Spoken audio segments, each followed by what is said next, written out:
Welcome to the Menopause Hour, your go-to source for empowering answers to your burning menopause questions, the ones you won't get from your OBGYN. Brought to you by Winona, menopause care made easy, and hosted by our experts, CMO Dr. Michael Green and Medical Director Dr. Kat Brown. Hi, everyone, and welcome to another one of Winona's Doctor Dialogues. I'm so glad that you all are here today and you carved out a little bit of time in your day to be here. I know it can be hard to fit that time into your schedule, but I think that says a lot about what you're trying to do, and really just taking charge of your journey and your health journey, and what that looks like. Especially because we're going to discuss a little bit today about some, how hormonal changes can impact your mental health, and then we'll kind of get into all of your typical Q&A questions. So kind of as we jump into this topic, if you haven't been here before, you can go ahead and start putting your Q&A questions right down in the chat. It usually gets pretty crazy pretty quickly in there, so I'd recommend getting your question in there as quickly as possible, and we'll try to get to as many as we possibly can tonight. And if you don't know as well, we have two of our amazing Winona doctors on the call today as well. So we're really in for a treat and a great discussion today. So as usual, I'll go ahead and let them kind of introduce themselves, and then we'll jump into the conversation. But Dr. Green, if you want to go ahead and take it away. Great. So hi, my name is Mike Green. I am an OBGYN. I'm the Chief Medical Officer of Winona. And I want to start off with a little disclaimer. Dr. Kat was up all night delivering babies, which is like a really cool thing to do. And then apparently she spent the day selling plants at her kids' school at a fundraiser, I suppose. So she's fairly sleep deprived. This is my first day back. I was on vacation. My wife and I went to Cabo for my wife's birthday. Any of you who have ever been back to work the first day from vacation have some idea what kind of day I've had. So we're both a little exhausted. So this may be a little punchy or maybe a little low energy. I think we're probably going to fall on the punchy side, so please forgive us. But just want to let you know where we're all coming from. But we're delighted to have you here. We're really excited to answer your questions. Please put your questions in the chat. Otherwise, I'll end up just telling you about my time in Cabo. That's not really going to be that helpful for you. But so that's kind of yeah, it might be. But I'll turn it over to Dr. Kat. Thank you. I wish I was in Cabo this last week. We had a lot of rain in Philadelphia, but anyway, it's been sunny recently. But yeah, I'm Dr. Kat Brown. I'm also a board certified OBGYN, and I'm the medical director at Winona. So I'm helping to do some of our educational content, curate some of our information for patients on the website. And often I do a lot of podcast interviews and just trying to get the word out there and just trying to spread knowledge to women, really get the momentum out there that women don't have to suffer in silence, that there's help available. And the reason why we're really kind of delving into mental health is because May is Mental Health Awareness Month. You may, if you're on the internet, you're watching anything on the news, you're on social media, you're probably seeing posts about this all over now that we're in May. But I think it's really important because for a long time, mental health was so stigmatized, right? And it was something that you kind of hid in a closet. No one wanted to talk about it. It wasn't cool to go to therapy, but now that pendulum is swinging and now we're realizing how important it is. It's a very significant portion of our health. And it's so very important for women in midlife too, because as our hormonal environment is changing, our mood can really change significantly in response to that as well. And so that's something we wanted to talk about today a little bit more deeply, just so that, more of the women on the call have a better understanding of why estrogen is important for mental health and, why when in early parts of our lives, if we have a history of depression or anxiety, why it can come rearing its ugly head back again in midlife and perimenopause and menopause. There's so many other challenges and symptoms that women deal with, and this is just one more to add on top of it. But it's something that you really can't ignore, and you really have to do the work to take care of your mental health as well as your physical health. It's so very important. So that's why we're going to focus on that a little bit to begin with. So I don't know if we have some questions coming in, Maddie, that are related to mental health or well-being, or if you want us to continue talking. Well, as usual, it looks like we've got a good amount of questions kind of coming through in the chat. But actually, we have a first one that's pretty good from Kim that might have a little bit of a take on the mental health side of, how hormonal changes kind of impact that. And Kim's wondering kind of what's the best to combat extreme fatigue, with how that might be related to mental health and hormones. That's, on her question. Yeah. I mean, in my mind, when you have extreme fatigue, your body is trying to tell you something. Sometimes it can be related to mental health, but there could also be something physical going on. And probably one of the biggest issues we see in women in midlife is that their sleep quality really suffers. And if you don't get good quality restorative sleep, that really is enough to help replenish your body and help with all the functions in your body, the next day you feel run down. And sometimes we can go to bed and you feel like you've been in the bed for 8 hours, but if you actually wore a sleep tracker, like a Fitbit or, one of the Oura rings or something that actually monitor your sleep, you might see that you're actually having frequent awakenings or that you're not really getting into that deeper, more restorative sleep. And so that can really affect how well you function the next day. And we as human beings, we need that rhythm, that circadian rhythm of being able to sleep in order to be resilient and to deal with all the things and all the stressors that we face day to day. And it's so very important. And I'm talking about the quality of sleep and how important it is after I've been awake all night, which I find, I know it's, a little bit of a conundrum there, but what I do is I wear a Fitbit instead of a watch. And so not only do I track my steps, and I also track activity and, my fitness, workouts and things like that. It measures my heart rate, but it also tracks my sleep. And so for me personally, when I've had a 24-hour call like this, I purposely track my sleep for the next several days. And I try to add back to that sleep deficit as much as I can.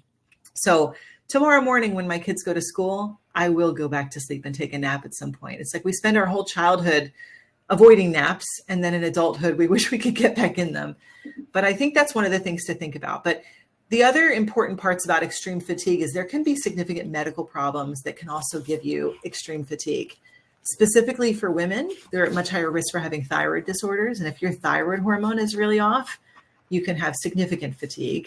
The other issue we see more frequently, and especially the lighter skinned you are, you can have a higher risk of being a vitamin D deficient. That can also lead to chronic fatigue as well. So there can be some routine screening blood work that your family doctor could do to screen to see if there's an easy reason, medically that we could supplement to help with your fatigue. But the sleep is the big one. I don't know what else you want to add to that, Mike. Yeah, I mean, I agree with everything. I would add anemia is another common one. Oh, yes. Sorry, that's a big one. So again, just a normal health panel and a checkup is definitely worth doing. The other cause for sleep issues really are twofold that we see that are related to the menopause transition. One is waking up with night sweats, and that can really interrupt the sleep. And then also frequent urination can become a real problem. And HRT can help with both of those, as well as just helping your sleep in general.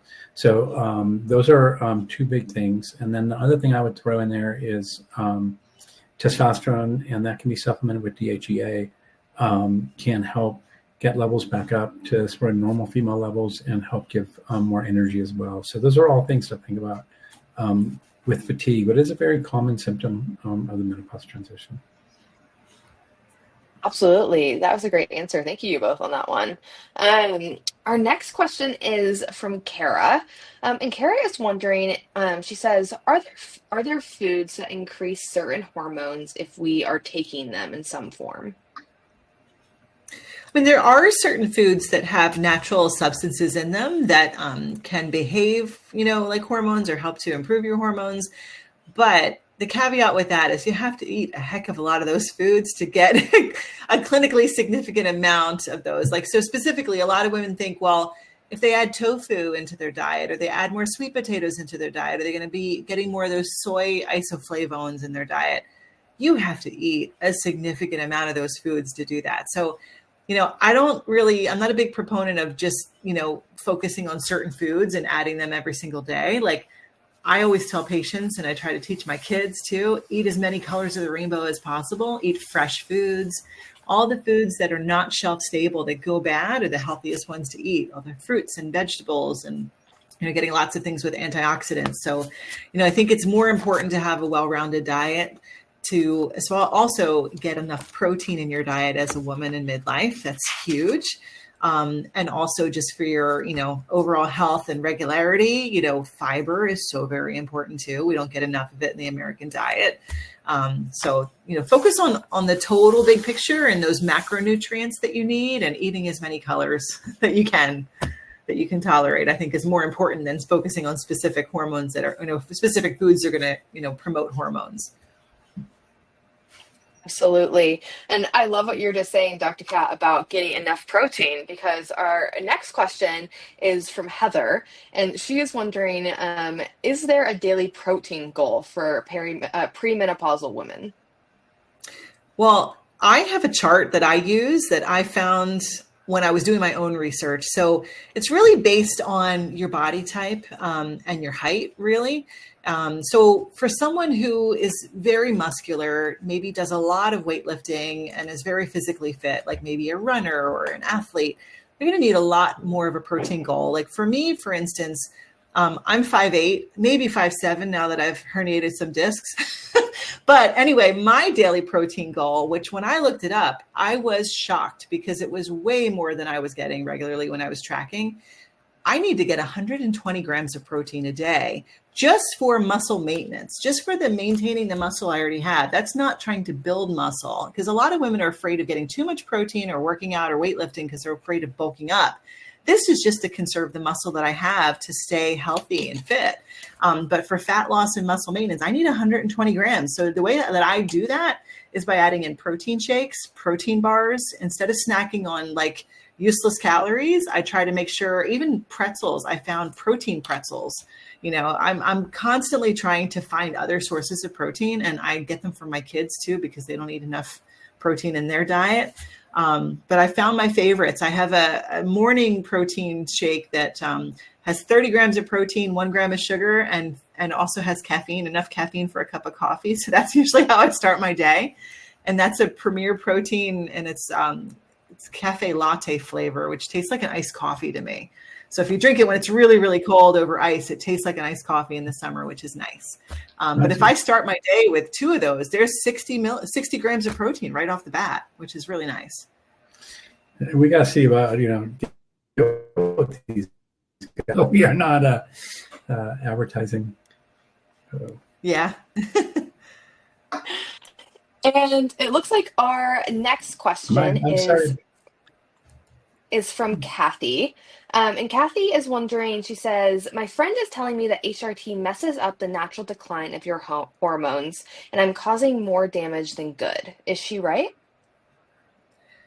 Well, I don't think it's messing up. So messing up the natural decline. If you really wanted to let your hormones decline and to have all the deterioration of your health and all of the negative effects of the loss of estrogen from your body, sure, that's a natural process, but you're not going to live your best life or not have the best quality of life.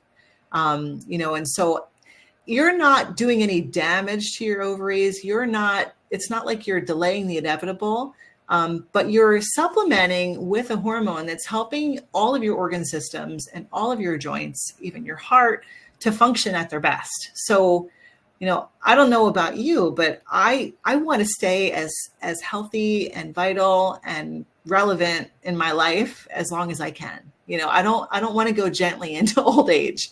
And so I've chosen to take HRT. I think it's, a lot of women are looking at that now. It's more about the quality of their life. So it's not causing damage. I don't know what you want to add to that, Mike. Oh, is he frozen? Looks like Dr. Green might be a little my internet frozen. Keeps. Am I there? Or am I freezing? You're back now. No, you're good. Yeah, sorry. Yeah. Am I back on? You're back on. I keep getting this warning that my video connection's not good. All right, my kid must be uploading something. I think he's asleep. Anyway,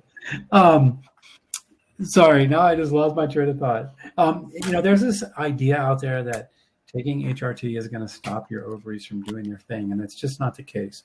Birth control pills actually do shut the ovaries down. That's how they work. But honestly, that's not detrimental to your ovaries either. It's not necessarily great for your health, but it's not going to affect long-term function of your ovaries. But HRT doesn't do that. HRT allows your ovaries to continue to make the hormones that they naturally make, and this comes alongside and helps supplement them. So it's this idea that taking HRT messes up the natural processes is really completely wrong. It's really the opposite. HRT helps supplement the natural processes and let your body work maximally the way it's designed to work. So your friend's wrong on that one. Sorry. Yeah. Well, sounds good. And it looks like our next question is coming from Melinda. Melinda says, I just started the progesterone and estrogen cream. She says, does it cause you to feel like you have pain in your vagina? It should not. When you start HRT, it really should not cause you to have pain. That's not a typical response. So if you're experiencing pain, the best thing to do is to see, your physician and have an exam, especially if it's significantly distressing to you, if the pain is uncomfortable, because that's not something typically that we see from HRT. And our next question comes from Stephanie.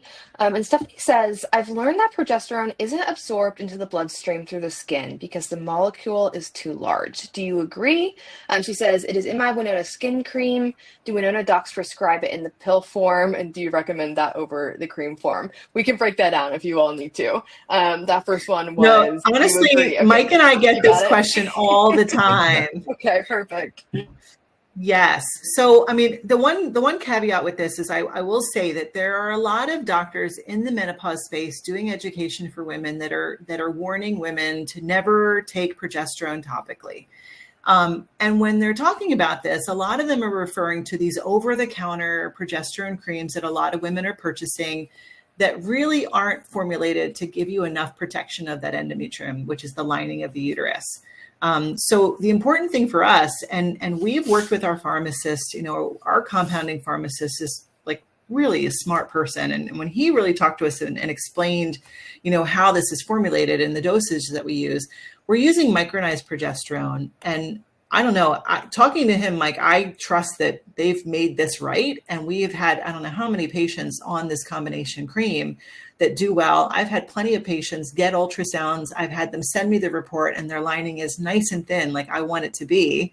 So I don't find it to be any inferior to oral. However, if you as the patient feel more comfortable taking oral because you hear all these other internet doctors out there cautioning you, then we can certainly prescribe a progesterone pill for you if you prefer.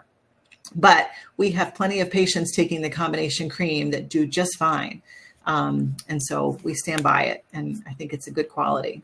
It is a large molecule, but it's important that it's micronized. So yeah, this is one of these things where it's a little bit of information that's correct, but the big picture is incorrect. And it is a big molecule. It does not absorb to the skin as well as estrogen. And that's why we're extremely careful about how we dose it and how we use it. And so for instance, if you're on the 5-200 cream, and you drop down to 1 pump a day instead of 2 pumps a day, that's okay for the short term, but for the long term, that's not going to give you enough progesterone because these hormones in the cream are balanced in a way to make sure that they work and protect your health. And so when you start messing with the balance, then there can be problems. But when used as prescribed, there's absolutely enough progesterone that does get through the skin and absorb into your blood system. And most importantly, gets to the tissues where they're needed, that they cause endometrial protection. Yeah, we've had over 150,000 patients through Winona, and we haven't had any problems with this. And we've had many, many patients get ultrasounds for some reason or another, even biopsies without issues. So we know that our creams work really well. One of the great things about Winona is that because we control our own compounding pharmacies, we know that things are done well and done right. Whereas if you're just going to, the compounding pharmacy down the street, you don't really have that same, knowledge for sure about what they're doing. We supply more compounded hormone creams than anybody in the country at Winona. And so it's something that we do extremely well. And we do in a volume that we know that we can supply it correctly. And so it's something we're really careful about. But again, we do have a micronized progesterone oral capsule that can be used instead. And we're happy to supply that if it makes you more comfortable, because that works well too. And we want you to have the treatment that's personalized for what you want and what you need. Mm-hmm. Okay. And our next question comes from Gretchen. And Gretchen says, the brain fog I'm experiencing is significant and the decline has been quite noticeable. She says, by me at least. She says, will HRT stop this or will it even reverse this trend? Yes. I mean, what we know is that estrogen is an integral part of your brain chemistry. You need it actually for your neurotransmitters to function their best. And so when you start hormone replacement therapy and you're adding back in estrogen that your body is no longer producing in adequate amounts, it will help to improve that brain fog. It does help with cognition. There's other things that also, indirectly by starting the HRT, you'll start getting better sleep. You won't be waking up as much at night with the night sweats, which will also help your brain fog the following day when you get that restorative sleep that your body truly needs. So, but it definitely should help. Yeah, and it won't just kind of stop it from progressing. It should reverse it and really get you functioning at the top of your game, which is really important, especially at this phase of life when a lot of people are kind of really hitting their stride in their careers and, getting, having to really function as well as they can. And this should really help with that. Absolutely. And our next question comes from Maria. And she is wondering, she says, can you talk about HRT for women that are too young to be in perimenopause, like in their 30s postpartum, for example? I put myself on mute because there were sirens going by my house. So I was trying to save you guys from the noise. Yeah. So there are some things that can happen to women, postpartum specifically.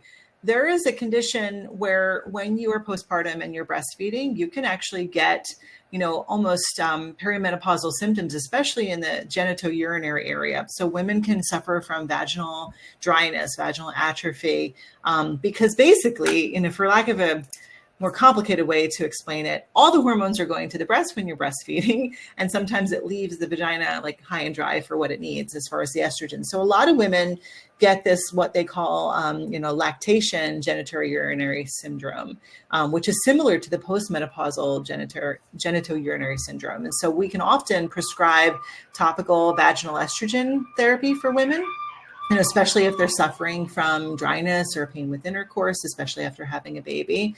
But there are some women in their 30s, and in the 30s is very young, but some women do experience what we consider to be premature menopause, or what we call primary ovarian insufficiency, or we used to call it premature ovarian failure back when we were in training, but we don't like to call it failure. It's so finite. So now they call it insufficiency. But basically, that just means that a woman is going through that menopausal transition much, much earlier than is typically normal. And so it can still happen. So, it's something that, it's important that if a woman comes into us with significant symptoms, and if she is that young age, we have to tease out, like, what else could be going on causing some of that. There are some overlaps with symptoms. So, other conditions like thyroid disorders or significant anemias. There's other conditions that can cause overlap of similar symptoms, but it's not impossible for a woman in her 30s to also have these symptoms as well. I would say even it's not that uncommon in the late 30s. If you look at the numbers, in the United States, 15% of women complete menopause by age 45, and symptoms tend to start 7 to 10 years before menopause is completed, which means that 15% of women in their late 30s are starting to experience some of these symptoms of the menopause transition. And because it's not a huge number, and also just the basic age, a lot of doctors won't even consider that as part of the issue. Mm-hmm. And so unfortunately for a lot of these women that are suffering these symptoms, they go to their doctor, oh, you're too young for this to be the case, but that may not be. And it certainly is something to consider, and HRT may be very helpful. Yeah. And sometimes even having childbirth and going through a pregnancy and postpartum, especially in the mid to late 30s, puts such a demand on your body that it can kind of throw you into perimenopause as well. A lot of women experience that. So.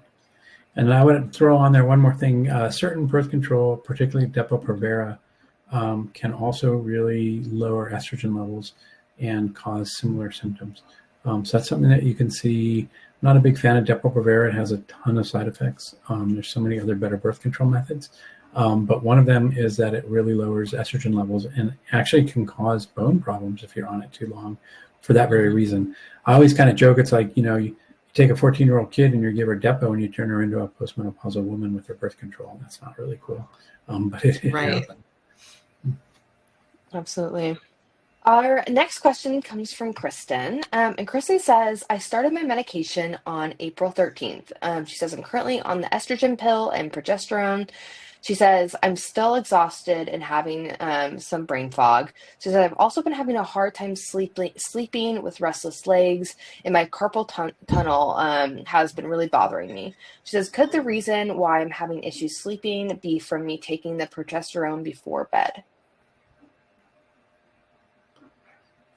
Potentially. So, every woman, we normally recommend taking progesterone at bedtime because a lot of women get drowsy as a result of taking it.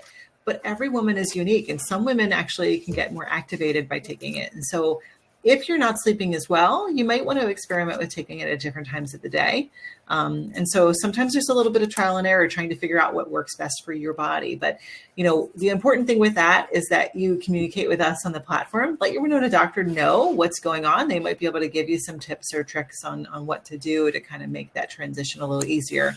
But you're still in that first month of your medication. Your body is still trying to acclimate, and there's going to be so many different changes that your body's going through as it's trying to incorporate this medication in. So focus on sleep quality, trying to get better sleep, trying to drink more water, focus on your nutrition, do all those things. But yeah, you might want to take the progesterone at a different time of day. Yeah, I agree. Especially so if you start on the 13th, you're about 3.5 weeks in. So you're almost to the point where you're getting a nice steady state of blood level. But the body doesn't like change. And as you initiate HRT, the hormones are going up as you're getting that level up to where it needs to be. And that transition time can sometimes make some of the symptoms worse. It's kind of frustrating because you start this new medicine and it makes you feel worse rather than better. But it takes about a month sometimes for that to level off. And then the benefits really start showing up. So you're almost there, maybe another week away. You're really close, but you're almost over that hump. All right, and it looks like our next question is from Griselle. And she says, I had a partial hysterectomy 11 years ago. She said, no one ever talked to me about menopause. Is it too late to get hormones? That's what my doctor said when I asked about HRT. She says, I'm 57. Well, here's the part of the conversation. It usually happens at least once a webinar where we talk about what is a partial hysterectomy. So by definition, a hysterectomy means you're having your uterus removed. And a lot of times when women say partial hysterectomy, what they mean is they had their uterus removed, but not their ovaries. So if you just had your uterus removed and you retained your ovaries, that means you didn't go into surgical menopause at the time you had your surgery because your ovaries stayed in place and they may have still continued to function. So if you are suffering from symptoms, and if you go on our website and you go through the symptom tracker and you look at some of our quizzes on there to see if this is something that you could benefit from, you might still be a good candidate for HRT. And we'd have to have a conversation and review your medical history. But 57 is not too late. Now, if you had your ovaries removed, if you had the whole female reproductive system removed, your uterus, your tubes, your ovaries, and that was more than 10 years ago, that can be, starting HRT now more than 10 years out from an ovarian removal could be more risky to you than good. But that's something that you would have to talk about the risks and benefits, with your doctor about. And our next question comes from Val. And Val says, I'm experiencing perimenopause, and it was a big struggle to get my healthcare providers to believe me. But she says, but after 4 different doctors, I still haven't been successful in getting HRT prescribed. She says, I got progesterone to help me with my sleep issue. But she says, why are doctors so resistant to HRT when I've done my research and I'm asking for it? It really just comes down to a lack of education and a lack of comfort with, feeling comfortable with prescribing these medications. There's still such a fear amongst doctors that don't have the appropriate training or experience with prescribing hormones. And the saddest part is many of the same doctors that will not prescribe you HRT will be the first to offer you a birth control pill in your mid 40s, which is actually more dangerous to you and has more health risks than HRT does. And it's just a matter of education. And there was an article that came out, and I think I did an Instagram video of it on our website. But anyway, they surveyed doctors, and the minimum education that physicians receive about women in menopause, perimenopause, it's really inadequate. Some medical students report getting maybe 1 or 2 hours of education in 4 years about the menopausal transition. And so, this is something that more women are demanding better. Our company and many other companies out there, we're trying to get the word out, trying to get education to women, and hopefully the tide is changing, and that in the future, more doctors will be more willing to help patients with this. Yeah, this is a common thing. I mean, we hear it a lot, and it makes me sad that it's so hard for women to go to their doctor and get the treatment that they need. It makes me glad that we're providing that service for women in an area that there's a big need for. I think that's one of the reasons we've been so successful is we put together a great group of doctors that are expert in taking care of the situation, that know the literature. We understand what's safe and how to do that. And so we're able to provide that care for women that aren't able to get it from their regular doctor, which it's kind of sad, but I'm glad. It makes me happy that we've been able to do this for our patients. Mm-hmm. Next question comes from Manaz, and she says I have PCOS. She says, will HRT help with those symptoms, especially insulin resistance? Well, not specifically. PCOS is a unique situation, and depending on your age and how much your PCOS symptoms still affect you, HRT could be helpful depending on what symptoms it is that you're suffering from. There's certain parts of our treatment regimen that if you are still suffering from significant symptoms of PCOS, specifically unwanted hair growth, irregular cycles, sometimes we won't recommend that you start the DHEA supplement because that can sometimes cause more issues for you with regard to, the increased hair growth in unwanted places. But for most women, as we age, that hormonal environment that is off and that's a little off kilter with PCOS resolves as the ovary ages. And so a lot of women that suffered from PCOS in their early years and their fertile years don't have the same issues and the same hormonal issues as they get into their 40s and 50s. And so many women with a history of PCOS can still benefit, from the HRT and especially the DHEA supplement later. Yeah, I would add that's wrong with using HRT for your menopause transition symptoms and also using medication for the PCOS if the PCOS is still active. So maybe you're on spironolactone or metformin. You don't necessarily have to stop that. It's not one or the other. And a lot of times they can work well together. And our next question comes from Suri. And Suri says, I was told that the cream progesterone isn't good enough to keep endometrial cancer from happening. Is that true? And that's going back to that earlier conversation we had about the transdermal progesterone. So, if you missed the beginning of the call, like this recording will be available and you can go back and listen to that. But we got into a big conversation earlier about how we control our compounding pharmacy, and we've made sure that we're giving an adequate dose of progesterone in the cream. And Dr. Green has said that we've had over 150,000 patients on this cream and that do well. And we're seeing ultrasound reports and patients are getting biopsies and having no issues with precancerous growth or uterine cancerous growth with using our topical progesterone. So, it's something that if you personally feel uncomfortable with it, we can certainly prescribe you an oral progesterone pill if you prefer. And our next question comes from Julie. And Julie says, I have endometriosis. When I started HRT, I felt flare-ups and the doctor had me cut it in half, which helped. Should I try to increase it slowly again or just stay at half? I would have this conversation with your Winona doctor if you're one of our patients. But I think the other important thing is that, if you have endometriosis, this is a unique situation that even if you don't have your uterus, if you've had a hysterectomy, with a history of endometriosis, you would still benefit from balancing your estrogen with progesterone. But I wouldn't recommend that you change your dosage or how much you're using based on a webinar. This is a conversation you should have with your doctor one-on-one, and you come up with that plan together. That's the safest thing, because they need to know what you're taking, and they need to know you're safe, basically, with the medication. And we have a question next from Tammy.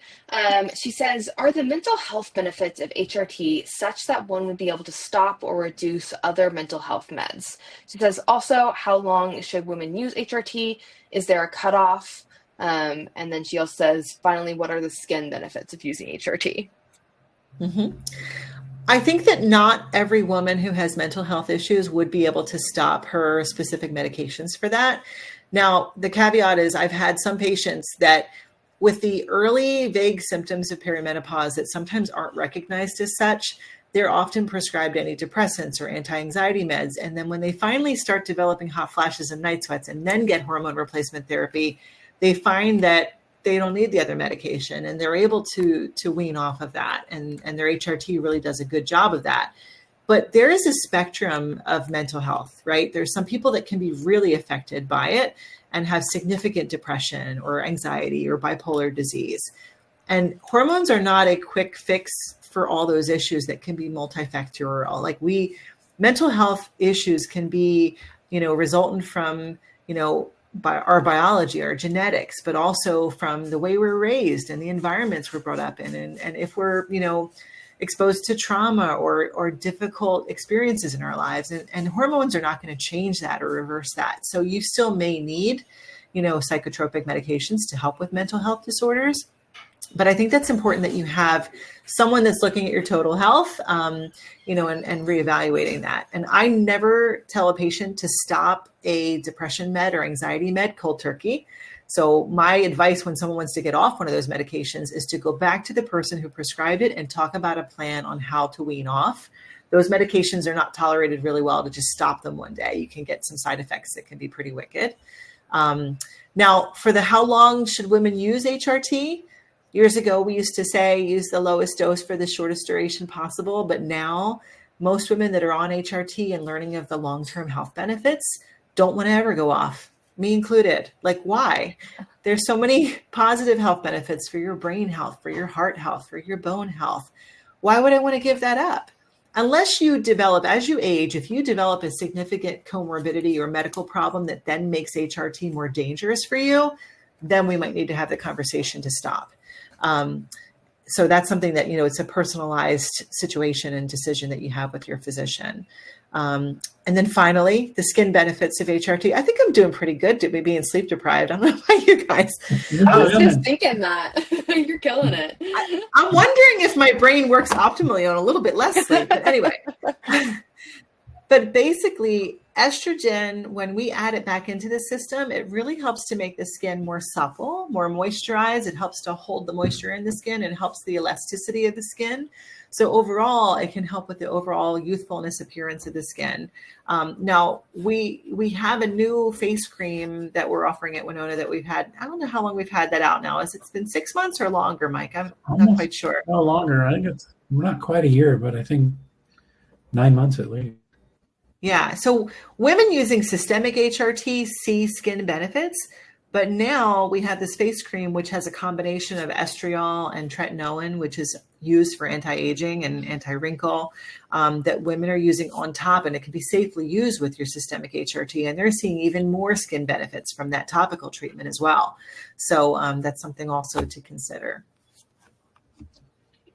Yeah, the skin cream is really... Go ahead, Dr. Sorry, the skin is dynamite. We actually were surprised. Our poor pharmacy team, when we launched it, we okay, this is how much we expect. And we almost 10 times it the first day. It was insane. These poor guys were trying to compound this cream. But yeah, it's been very, very popular. It works incredibly well. I can tell you that my wife gets amazing compliments from the skin cream. So it is something that can be really helpful. And I want to say one more thing about how long to use the HRT, just because it's a common misconception. So there's this thing, if you haven't started HRT by the age 60, starting it after age 60 for the first time can cause certain risks, and so generally is not recommended. That's different, though, that if you've already been on it, you don't have to stop it at age 60. So that's something that people often get confused. As long as you've been on it before you turn 60, you can stay on it for as long as you want. Or as Dr. Katz says, indefinitely, if you don't want to give up all the benefits, it's safe to stay on it, unless something else changes with your health. Our next question comes from Pam is asking, she says, is there any concern with having the transfer of the cream that is applied to the wrist touch another part of the body before full absorption that can be harmful? Well, typically when we give you the instructions to apply the cream, we ask you to apply it to a non-hair bearing part of the skin. And my instructions and what comes on the package and with the package insert is that you should rub the skin with the cream until the cream is fully absorbed. And you should allow it to dry. If you're putting the cream on and you're not fully rubbing it in, you're not allowing it to dry on the skin, and then you're touching other areas of your body or other people, there could be some transfer of cream if it's not fully dried on your skin. But for the most part, if you've applied it and you've applied it correctly and it dries, then going about your day, you're not going to cause any harm by then touching that part of the body where you applied the cream to another part of your body. And even if you did, the cream can get metabolized by certain enzymes in the hair follicles, which is why we tell you to put it on an area that doesn't have hair follicles. But it's not going to make it dangerous. It's just going to make it less effective. So that kind of transfer to a different part of your own body is not going to be harmful or dangerous for you. Absolutely. And our next question comes from Stephanie. And Stephanie is wondering, what is the best time of day to take and apply HRT? That's going to be unique for each patient, but for the most part, like with the cream, if you're using the combination estrogen and progesterone cream, we often recommend to start trying it at night because for a lot of women, it helps with sleep. However, like with the DHEA supplement, I typically recommend that patients take it in the morning. But occasionally I have patients that say, no, I'm drowsy when I take the DHEA. And you have to see, watch and see how your body responds. And we might need to adjust fire and change those basic administration times to see what suits you best. So every patient's unique, but we have this general guideline that we start with, and then we can adjust if needed. And our next question comes from Tracy. And Tracy says, is it safe to just use the vaginal estrogen creams without progesterone? So when you're using a vaginal estrogen cream, typically you're using it for those vaginal symptoms, the bladder symptoms, the dryness, the pain with intercourse. And typically the vaginal estrogen is only locally absorbed into that vaginal tissue or vaginal mucosa. And that is safe to do without having to take an additional progesterone because there's very little that gets absorbed systemically of that estrogen. But if you're using a systemic estrogen, like a body cream or a patch or a pill or a gel, you really should be taking progesterone along with that if you have a uterus. Yeah, the facial is the other exception. So the facial cream and the vaginal cream are the two estrogen products we have that are safe to use without progesterone. And our next question comes from Melinda. And Melinda says, if you're putting the cream on, how long before it absorbs into the skin? And can it be exposed to your spouse?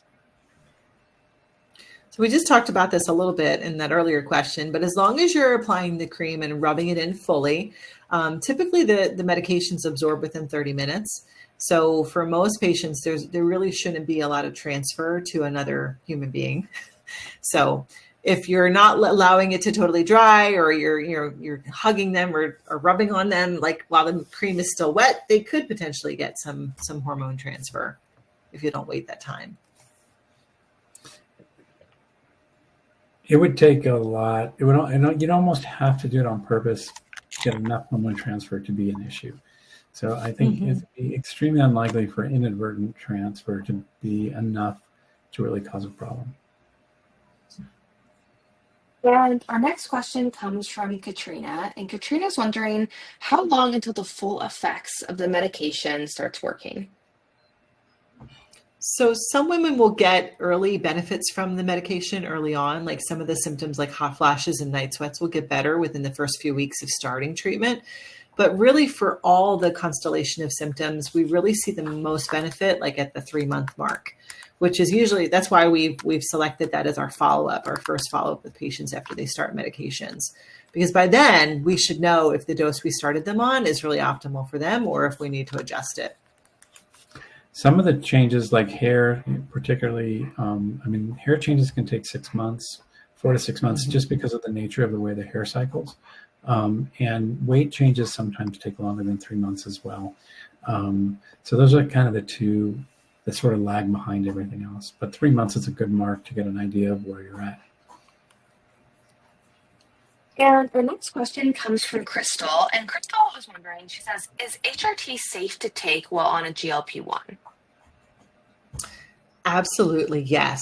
And actually, we are getting more and more research coming out now that women in midlife who are taking a GLP-1 in addition to HRT have better results with their weight loss for the GLP-1 than those that are on GLP-1 alone. And so there tends to be a, I'm having a mental fog, a synergistic effect. Thank you. I love that you can know what I'm thinking. That's great. Work together enough. Yes. 2 brains are better than one, especially when we were both suffering. Yeah. So the medications can complement one another. And patients do much better. And honestly, the patients that I have that are on a GLP-1 and taking HRT tend to get better symptom relief as well with their HRT as well when they add the GLP-1 in. So they really tend to work together really well. Yeah, that's what I was going to say. Actually, we're starting to see that GLP-1s can help to treat some of the symptoms of the menopause transition. Not as well, obviously, as HRT, but together, it's a really nice combination. Mm-hmm. And we have a question next coming from Kathy. DHEA. Oh, no. What? You froze for a minute, Maddie. Oh no! I thought it was me. Well, jump back into it. Looks like there's a lot going on: technological, sleep issues, all compounding. Our internet connections are all sleep deprived too. They're like, let us rest. Kathy is wondering. She says, "I couldn't find much information about DHEA." She says, "What is that for, and how can it affect me?" Yeah, so DHEA is a normal hormone precursor that your body creates on its own and in your adrenal glands. And what the DHEA stands for is dehydroepiandrosterone. So this hormone, basically, when it's metabolized by your body, gets broken down into estrogen and testosterone. So because testosterone is one of those medications that you have to be very closely monitored for, it's a controlled substance in some states. We don't provide testosterone directly on our platform. And so DHEA is a way that we have found to help gently increase testosterone levels for women. And it can be safely taken along with HRT. So that's why we use it. And for our patients, we use this adjunct to the HRT to really help with energy levels, to combat fatigue, to help with your metabolism. DHEA can also help with your muscle maintenance as well, your stamina, and also your libido, which is a big one. And that's why a lot of women want to start testosterone, especially at this time. So it can really help with all those aspects of your symptoms. We have a question next that's coming from Suri. And Suri's wondering, she says, when is the best time in your cycle to start taking HRT? So unlike birth control, you don't have to time this with your cycle at all. So when you're having symptoms that are bothersome enough, no matter where you are in your cycle, as far as your period, when you get the medication, you can start it right away. And a funny little fact is that actually the way we usually tell women to start, birth control related to their cycle is to time their cycle so that they don't have their period on a weekend. Invented by a man. Sorry, Dr. Green. But the men who first came up with and invented birth control pills did that timing so that they could always have the ability to have sex with their wives on the weekends. They didn't want them to have their period on the weekends. So there's this timing wise, like you start a certain time period after your last period. And anyway, you don't have to do that at all with HRT. And our next question comes from Kelly. And Kelly says, my night sweats are more like night drenches. She says, I'm using the patch, but I haven't felt that it's really been helping at all yet. She says, I'm losing my mind with lack of sleep. She says, I've tried everything. Do you have any other suggestions?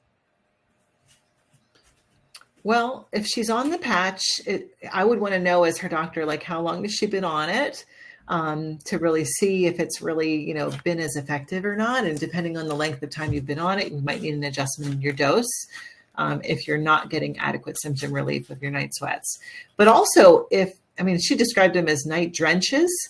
There could be something else significant going on too. So if you're really having that degree of night sweats that are really that disturbing, if you haven't been to your family doctor in the last year, I would go and make sure you're getting like an evaluation and a metabolic set of labs too, because there can be some other medical problems that can cause severe sweating and issues like that as well, or that could be making the night sweats worse. So if you haven't had a yearly visit recently, I would do that too. Absolutely. And our next question is from Elena. And she says, I read that progestins are to be avoided. She says, is that true? And do you use them in your products? So the word progestin stands for a synthetic progesterone. Our body naturally has progesterone and estrogens. And so progestins are the synthetic form of progesterone. And so we don't use synthetic forms of the hormone at all in our medications. All of our medications are bioidentical. Okay. My daughter is trying to get me to add more time to her tablet, and I was trying to keep her off the camera. That's why the mom came out. We saw the little tap. This is a fun one today. I'm loving all the different aspects we're getting in on everything.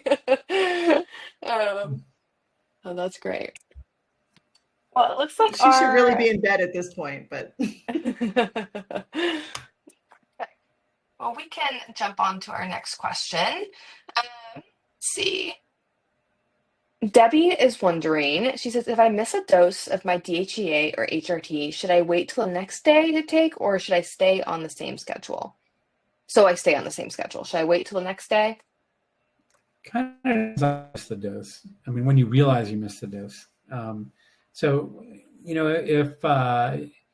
if you wake up in the morning and you realize you missed your dose at night, it's reasonable to take that dose then and then still take it at night, the next night. If it's sort of the afternoon, I would just skip it and wait till the evening. So it kind of depends on how much time has gone by as to how you want to, do that.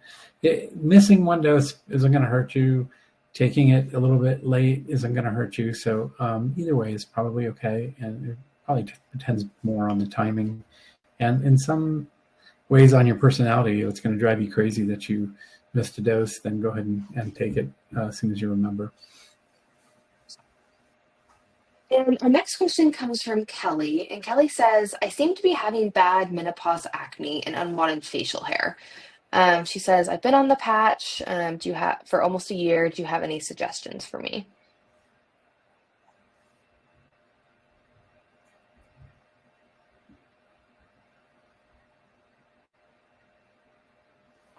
Oh, Dr. Kat, I think you are muted.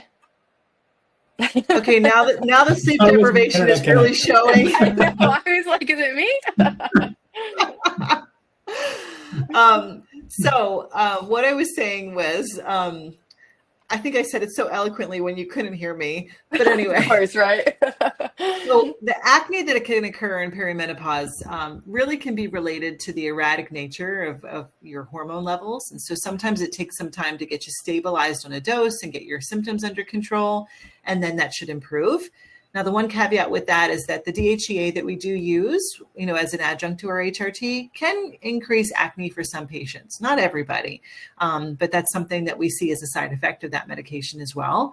Now, the unfortunate part is the unwanted hair growth is totally a function of our genetics, our ethnic background, but also erratic hormone release. Once you have those occur, even starting HRT is not going to reverse that. Like if you have little hairs on your chinny chin chin, starting HRT is not going to make them suddenly dissipate or disappear or vaporize. you may need to see a dermatologist or somebody to do professional hair removal if they're really bothersome to you. Just taking a hormone alone is not going to make those stop. It may help prevent the further progression in the growth of, hairs elsewhere, but it's not going to reverse the hairs that have already started growing in the wrong place that you don't want. So those whiskers, those chin hairs where you think a woman is deep in thought, but really no, she's really plucking on her whiskers. I think, if I'm not mistaken, sorry, you said that she'd been on HRT for a year now? That is what she said. Yes. The patch for for the acne, I think a dermatology appointment for the acne is worthwhile. There are some really good medications that are specific for acne. And if it's been a year and you're still suffering from that, I think it's worth seeing a dermatologist and getting non-hormonal treatment for the acne, which can really help. Absolutely. And it looks like we have time for one last question tonight. And I know that we just touched on this a little bit, but for our last question, Lori is wondering, she says, I just had a full hysterectomy with ovaries last week, and I'm about to start estrogen cream. She says, do I need progesterone as well? I'm 48 and have noticed hair loss and some hot flashes. So if you've had your uterus removed, you don't need the progesterone. So the real function of the progesterone is to protect that uterine lining from overgrowth in response to the estrogen. Estrogen has so many benefits throughout the body, but where it can act negatively is causing that uterine lining to proliferate or grow. And the progesterone helps to keep that in check if your uterus is still in place. So without the uterus, you don't need it. So. And the studies show that estrogen alone is a lot safer if you don't have a uterus, if you've had your hysterectomy, than a combination of estrogen and progesterone. So there is a slight increased risk of breast cancer in women that use estrogen and progesterone together. But for women that have had a hysterectomy and are on estrogen only HRT, there is no increased risk of breast cancer. Progesterone in some people can also stimulate appetite. So there's really no benefit to taking it, and there's some risk and downsides. So the progesterone thing to me is a little frustrating because it's kind of one of those misunderstood, misadvertised things. There's a lot of misinformation about progesterone, and people think about it as a wonder drug, and it really isn't. Estrogen is a wonder drug. The progesterone is there for a specific need. And once you've had a hysterectomy, that need is no longer there, and there's really no point adding it. Absolutely. Well, that is all of the time we have tonight for questions. If you didn't get your question answered this time around, we have events like this all the time here at Winona, so we'd love you to join for the next one. And if you're a Winona patient, any of the questions that you put in the chat today are great ones to ask your doctor, your Winona doctor. They're happy to answer those questions. Thank you for being here, and thank you for having your time to really lean into your health journey. And thank you, Dr. Green and Dr. Kat, for being here and giving your time. I know hopefully you both will be able to go and get some rest as well going forward. Yes. Oh, we have to give the ladies a plug too, that if you like this format and you like learning from these webinars, we also have turned a lot of these into a podcast called the Menopause Hour, right? So so you can go back and while you're on your commute, you can listen to the podcast and listen to a lot of the same Q&A type, information. If this was really helpful for you, there's a lot more out there on the podcast as well. Absolutely. Yes. Thank you for mentioning that, Dr. Kat. And you should be able to find that wherever you get your podcasts. So I know I use Spotify, so that's typically where I listen to it. But I hope you all enjoy the rest of your nights. Thank you all for being here again, and hopefully we'll catch you next time. Bye, all. Thanks, everybody. Good night. Bye. Thank you for joining the Menopause Hour, brought to you by Winona. Menopause care made easy. To learn more, find Winona at bywinona.com and on Instagram at bywinona. Want to have your questions answered next? Register for our upcoming live Q&A, linked in the show notes.